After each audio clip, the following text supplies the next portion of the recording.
Assalamualaikum dan salam sejahtera. Bersama kami Berita di TV. Jangan lupa untuk follow Facebook Malaysia Deadline dan YouTube Deadline TV. Antara menarik hari ini, Anwar lulus peruntukan RM2.94 juta kepada 588 masjid di Kedah. Anwar Musa isytihar terus menentang Zahid.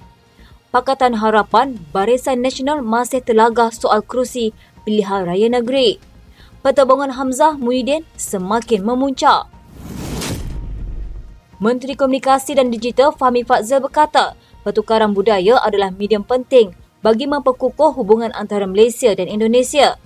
Beliau berkata pertukaran budaya mampu menjadi jambatan antara identiti bangsa kedua-dua negara serumpun itu meskipun budaya semakin ditenggelami oleh kehidupan moden masyarakat kini. Katanya apabila kita hidup di kawasan bandar, begitu mudah kita terpisah dengan identiti kita, terbawa-bawa dengan budaya dunia moden sehingga kita lupa budaya adat resam. Usaha Universiti Malaya dan Universitas Negeri Padang untuk merealisasikan program malam ini mesti kita puji. Ini menjadi jambatan dalam perjuangan jati diri bangsa dan mempromosikan budaya sebagai media memperkuat hubungan antara dua negara. Program anjuran Fakulti Seni Kreatif UM dan Universitas Negeri Padang Indonesia dengan kerjasama Persatuan Warga Tiga Luhah Tanjung Tanah Malaysia itu bertujuan mendedahkan kepada umum warisan budaya masyarakat Malaysia dan diaspora Indonesia khususnya suku Kerinci. Fahmi turut merasmikan Persatuan dan Kumpulan Kesenian Diaspora Kampung Kerinci sebagai pelambangan asimilasi budaya diwarisi masyarakat diaspora hasil hubungan budaya rakyat kedua-dua negara jiran itu. Perdana Menteri Datuk Seri Anwar Ibrahim mengumumkan sebanyak RM2.94 juta diperuntukkan pada 588 masjid karyah di 12 daerah seluruh negeri Kedah yang berdaftar di bawah Jabatan Hal Ehwal Agama Islam Negeri Kedah bertujuan mengimarah masjid sempena sambutan Hari Raya Aidiladha. Katanya menerusi peruntukan itu, setiap masjid akan menerima sebanyak RM5,000. Ada permintaan daripada banyak masjid untuk kegiatan tambahan. Jadi ada 588 masjid karyah di 12 daerah di Kedah yang berdaftar bawah Jabatan Hal Ehwal Agama Islam Negeri Kedah bagi tujuan imarah masjid sempena Hari Raya Aidiladha. Untuk 588 buah masjid, saya luluskan RM5,000. Sementara itu, sebanyak 88 institusi pendidikan Islam termasuk pondok, tahfiz dan sekolah agama rakyat yang berdaftar di Negeri Kedah menerima bantuan berjumlah RM6.4 juta. Menurut Datuk Seri Anwar, bantuan berkenaan adalah bertujuan bagi membaik polis serta menaik taraf kemudahan pendidikan sedia ada. Selain itu, 36 buah institusi pendidikan Islam di negeri berkenaan turut menerima bantuan pendidikan berjumlah RM604,180 untuk tujuan kursus dan latihan guru serta bantuan seperti meja, kerusi, almari, projektor, papan putih, kabinet, buku dan sebagainya. Manakala 28 buah pondok, tahfiz dan sekolah agama rakyat berdaftar lain di negeri itu menerima sejumlah RM1.985 juta bagi tujuan pendidikan serta kebajikan guru dan pelajar. Bantuan berkenaan diselaraskan Jabatan Kebajikan Islam, Kementerian Pendidikan Malaysia dan Unit Penyelarasan Pelaksanaan Jabatan Perdana Menteri. Timbalan Menteri Komunikasi dan Multimedia, Tony Chin berkata, cadangan penubuhan Majlis Media Malaysia yang disifatkan sebagai mekanisme kawal selit industri itu tidak bertentangan dengan prinsip kebebasan media yang diperjuangkan kerajaan. Beliau berkata kebebasan media tidak bermakna kebebasan tanpa had, namun media bertanggungjawab untuk membuat laporan daripada sumber yang sahih, beretika dan adil. Katanya negara jiran Indonesia, mereka mempunyai Dewan Pers iaitu satu bentuk majlis media, tetapi apa yang kita hendak adalah regulation itu adalah daripada pihak industri sendiri supaya tidak orang yang menyalahguna kuasa. Dalam konteks kita, Malaysia, selalu orang risau bahawa sebagai kerajaan kami akan guna undang-undang sedia ada untuk mengekang kebebasan media. Tetapi kalau regulation itu daripada industri sendiri, saya rasa itu adalah lebih adil dan boleh memastikan kepentingan semua pihak termasuk kerajaan, pembangkang dan orang awam. Beliau berkata demikian bagi menjawab soalan tambahan Senator Datuk Dr. Dominic Lau Hau Chai sama ada mekanisme kawal selit industri media menerusi penubuhan Majlis Media Malaysia adalah bertentangan dengan prinsip kebebasan media yang diperjuangkan kerajaan. Dia berkata Majlis Media Malaysia berfungsi sebagai platform bagi mana-mana pihak yang tidak selesa atau tidak puas hati dengan pelaporan media untuk mengemukakan laporan mereka. Ditanya mengenai sesi libat urus berhubung cadangan penubuhan Majlis Media Malaysia oleh Senator Datuk Johannes Abdul Aziz, dia berkata satu mesyuarat akan diadakan selepas jawatan kuasa kerja sementara selesai menyediakan maklum balas mengenai draft rang undang-undang Majlis Media Malaysia. Selain itu, beliau berkata terdapat cadangan untuk memasukkan peruntukan dalam rang undang-undang itu bagi memastikan 30% ahli jawatankuasa wanita dalam Majlis Media Malaysia. Namun, perkara itu perlu mendapatkan persetujuan bersama jawatankuasa kerja sementara dan pihak berkepentingan. Katanya kementerian ini sedang giat mengadakan beberapa siri perbincangan bersama jawatankuasa kerja sementara yang terdiri daripada wartawan, penerbit, penyiar dan organisasi berita mengenai perincian penubuhan Majlis Media Malaysia. Perbincangan ini merangkumi pelbagai aspek termasuk mengenai fungsi dan dana Majlis Media Malaysia yang turut terkandung di dalam draft rang undang-undang Majlis Media Malaysia yang sedang dikebas kini untuk persetujuan bersama. Tan Sri Anwar Musa mendedahkan punca sebenar dia menentang tindak tanduk Presiden UMNO, Datuk Seri Dr. Ahmad Zahid Hamidi, sehingga namanya disisir daripada menjadi calon pilihan raya umum ke-15. Beliau menegaskan penentangannya sebab kepimpinan UMNO itu memecah belahkan kerjasama di antara PAS dan UMNO yang dibina menerusi Muafakat Nasional semata-mata mahu membuat jajaran politik yang baru. Sedangkan katanya pada awal kerjasama di antara UMNO, PAS dan Pribumi Bersatu Malaysia, beliau dihantar oleh UMNO untuk membuat rundingan dengan pemimpin kedua-dua parti itu. Katanya namun di belakang saya digelar sebagai ejen bersatu dan pro-PAS.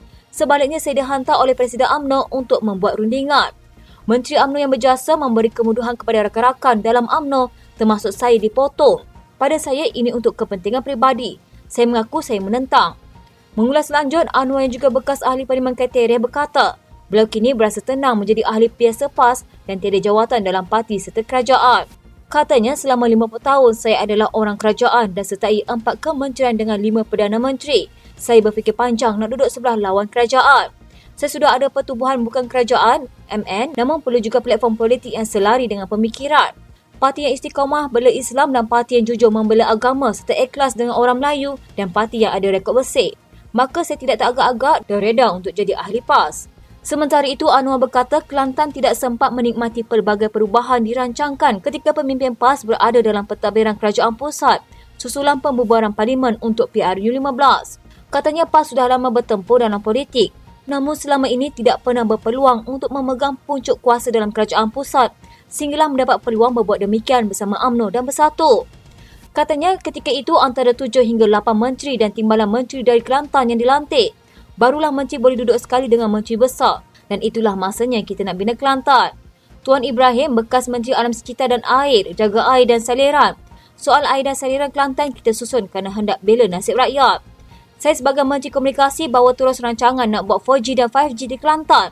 Saya arahkan supaya Kelantan dimodernkan dari segi komunikasi dan begitu juga rakan menteri yang lain. Anwar berkata ketika beliau bersama rakan-rakan menteri termasuk daripada PAS mula melaksanakan kerja, pentadbiran negara digugat dengan usaha menjatuhkan kerajaan dan membubarkan parlimen. Katanya ketika itu UMNO dan PAS bergerak atas nama Muafakat Nasional. Malah ada perjanjian persefahaman untuk hubungan itu. Sebelum itu, Presiden UMNO jumpa dengan Musyidul Ampas Datuk Hashim Jassin di Perlis. Musyidul Ampas pesan jika ada pertelegahan di antara UMNO dan PAS perlu rujuk kepada Al-Quran. Namun tanpa bincang dan rujuk Al-Quran, tanpa rujuk MOU, Presiden UMNO jumpa senyap-senyap pemimpin Pakatan Harapan untuk menjatuhkan kerajaan yang aman. Adakah dia fikir soal rakyat? Soal perpaduan umat Islam yang kita berair mata paca piagam. Rakyat juga mula suka dengan kerajaan yang dibentuk pada masa itu. 6 daripada 9 kerusi yang berlaku pertindihan antara Pakatan Harapan dan Barisan Nasional membabitkan 3 negeri iaitu Selangor, Negeri Sembilan dan Kedah. Media difahamkan daripada 6 kerusi berkenaan, pertindihan 2 kerusi berlaku di Selangor, 2 kerusi di Negeri Sembilan dan 2 kerusi di Kedah. Pengerusi UMNO Negeri Sembilan Jalaluddin Alias mengesahkan pertindihan itu di Negeri Sembilan. Katanya 2 kerusi sahaja berlaku pertembungan.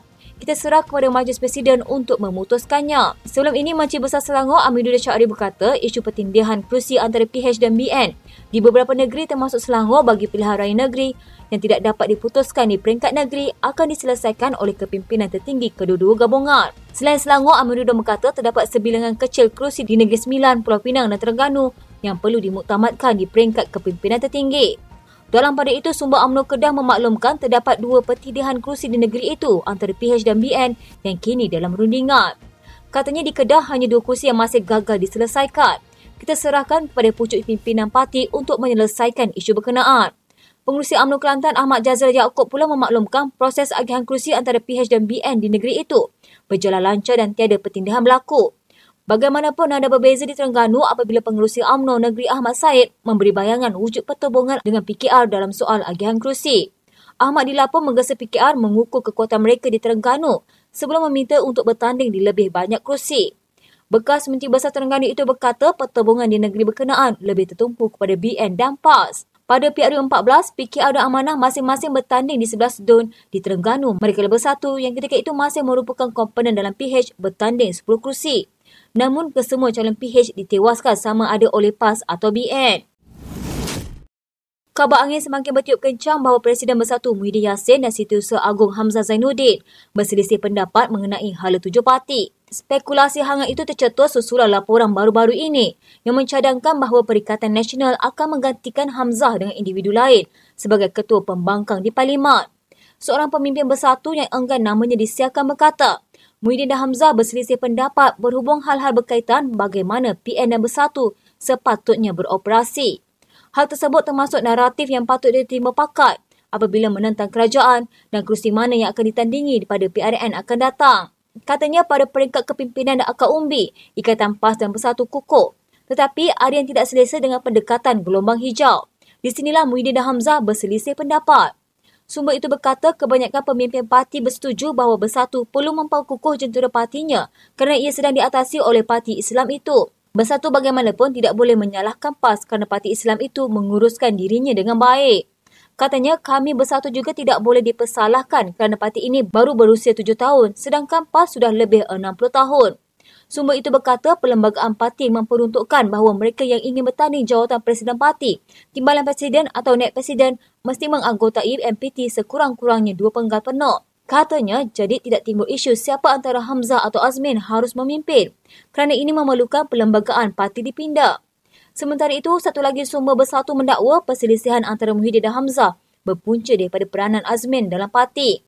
Azmin yang sedang dipersiapkan untuk menjadi poster boy yang akan datang untuk parti terlibat dalam beberapa perbincangan peringkat tinggi yang tidak melibatkan Hamzah. Semua keputusan nampaknya dibuat oleh penasihat Muhyiddin, dakwa sumber itu. Kelihatan seolah-olah ada parti dalam parti. Katanya orang Presiden ini, menurut sumber itu, sudah ada sejak Bersatu ditubuhkan dan beliau sangat rapat dengan Muhyiddin sehingga tidak dapat diketepikan oleh beliau. Barisan kepimpinan baru Bersatu yang mungkin diketuai oleh Hamzah harus mengambil alih mengekalkan kehadiran politik yang kukuh. Bagaimanapun, Muhyiddin mahukan Azmin. Menurut media, gabungan itu yang diketuai Muhyiddin sedang mempertimbangkan antara Ahli Parlimen Arau Syahidah Kasim dan Ahli Parlimen Ketereh Khail Noh sebagai pengganti Hamzah. Sekian berita pagi di TV pada hari ini. Jangan lupa untuk follow Facebook Deadline TV Malaysia dan YouTube Deadline TV.